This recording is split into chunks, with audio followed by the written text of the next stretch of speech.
জুমার দিন আজান হওয়ার সাথে সাথে একজন রাইটার, একজন লেখক ফেরেশতা মসজিদের গেটের মধ্যে বালাম খাতা নিয়ে দাঁড়িয়ে থাকে। কেন কেন দাঁড়িয়ে থাকে? আল্লাহর হাবিব বলেন, জুমার আজান হওয়ার সাথে সাথে মসজিদে যিনি প্রথম প্রবেশ করবে, আল্লাহ সুবহানাহু ওয়া তাআলা ওই মসজিদে প্রথম প্রবেশকারীকে একটা উট কোরবানি করা সওয়াব দান করবে।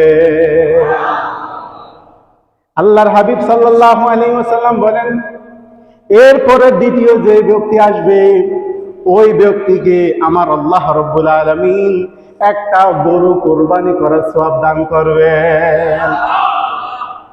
জুমার দিন তৃতীয় ব্যক্তি আজান হওয়ার সাথে সাথে যিনি আল্লাহর ঘর মসজিদে প্রবেশ করবে, ওই ব্যক্তিকে আমার নবী এনশিওর করেছেন তাকে একটা ছাগল কোরবানি করার সওয়াব দান করবেন।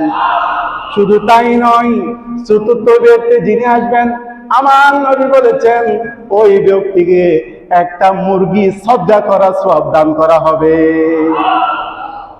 আল্লাহ, ওটো গেল, গরুও গেল, ছাগলও গেল, এখন দুই পায়ের প্রাণী মুরগিয়ে গেল। আল্লাহ, আর কি নেই? আর কিছু নেই?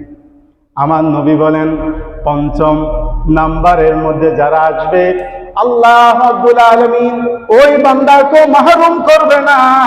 আল্লাহ সুবহানাহু ওয়া তাআলা পঞ্চম ব্যক্তিকে একটা ডিম সদকা করার সওয়াব দান করবে।